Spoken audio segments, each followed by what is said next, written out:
Hey, what is up? I'm back, and to kick things off, I wanted to make a quick video on how I like to sidechain my stuff to my drums nowadays. It's a setup that uses Alligator as a ducking device, which is quite useful and pretty easy to set up, so I thought why not make a quick video on it. First up, let me just quickly show you the loop that we're going to use today in this tutorial.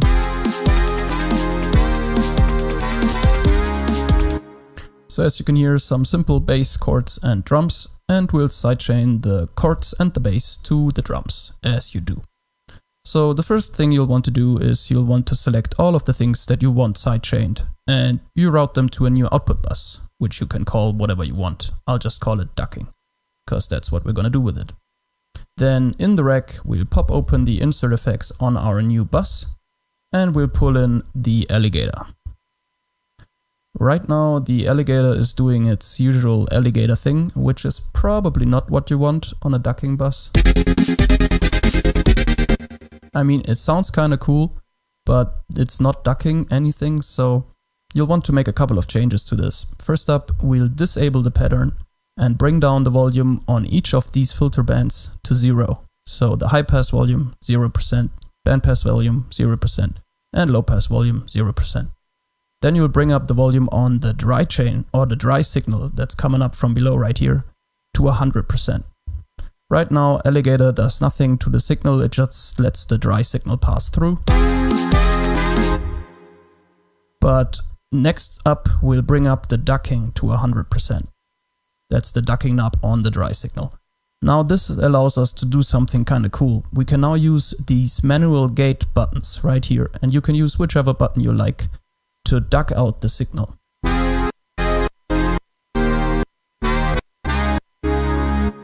And that's pretty much the whole idea behind this setup. That we can now actually duck out the signal whenever we want, and if we duck out the signal right when the drums hit, we effectively sidechain everything that goes through this bus and through this Alligator to the drums. And yeah, that's pretty much all there is to the setup, but things get a little more interesting when we take a look at how we can customize the sidechaining, how we can control it. And we can do this using the amp envelope down here. And we got 3 knobs, attack, decay, and release, which pretty much do what you would expect them to do. Bringing up the attack makes the signal go away slower when we trigger a gate, so there's a little bit of a fade out. The decay affects how long it takes the signal to come back into full volume while the gate is held. If the decay is at 100%, the signal won't come back at all during the time we hold the gate down. And the release decides how long it takes the signal to come back after we let go of the gate. So if you have a very short decay time and hold the gate for a while, the release actually doesn't do anything. But if we bring the decay up all the way, for example, and release the gate, it'll take the signal as long as we set the release to come back into full volume. And on the attack and release, you should be careful, because if you have those at like 0 or very short values, there will be audible clicks in your signal.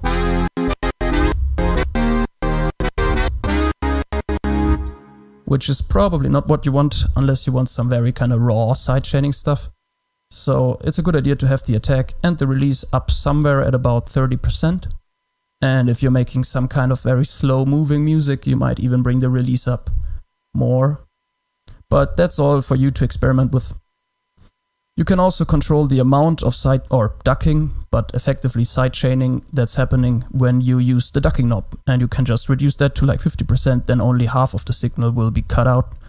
But if you're making dance music, you probably want this ducking to be quite prominent and quite extreme. So high values are probably the way to go here if you make dance music. But yeah, you can control this, which is nice for different kind of effects. Maybe you want some subtle sidechaining as a sound design kind of choice.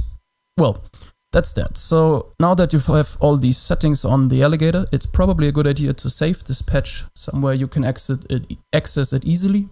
So you can pull it up in another project or on another bus with slightly different settings whenever you need.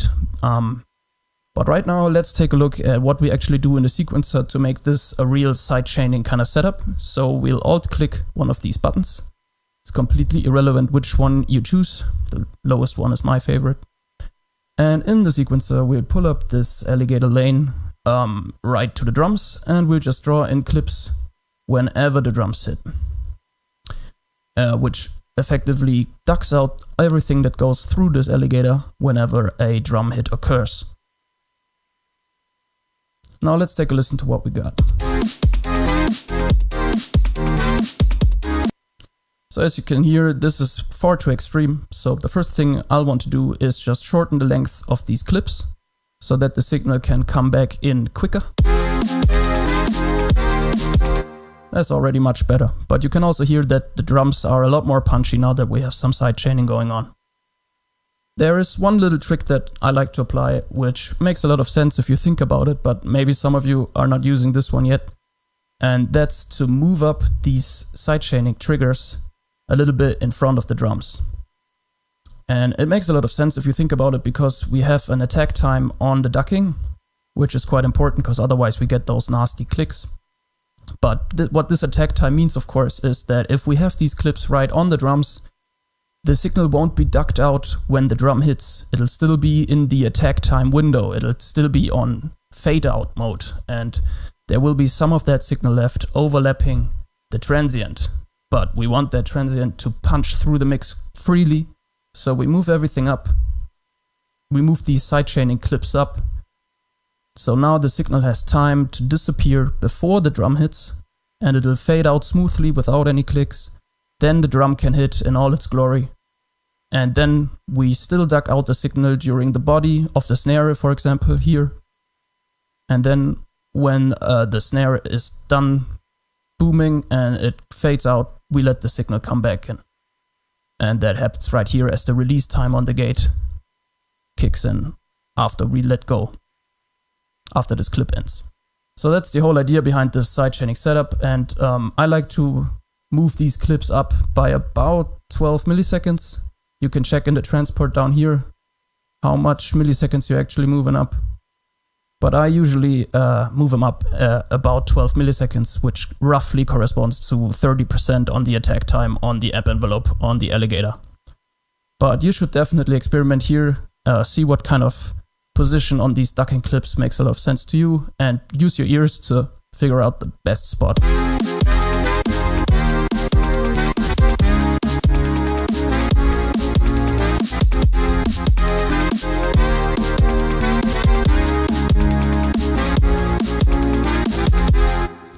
I kind of like it like this. So as you can see, there's lots of control, and if you have this patch saved and you can pull it up easily, it's very easy and simple to set up. You just create a bus, you pull in this Alligator, you automate one of the buttons, and you're good to go. So yeah, that's pretty much all I wanted to talk about today. If you made it all the way through, happy you did. If you found this helpful, please drop a like, and if you're not subscribed to this channel yet, please consider subscribing, because there will be more and more frequent content in the future. For sure, I promise this time it won't take 3 months, and I said this once before and then it took 3 months again, but this time is different. Anyway, have a good one of whatever you're having, guys. I'll see you in the next one.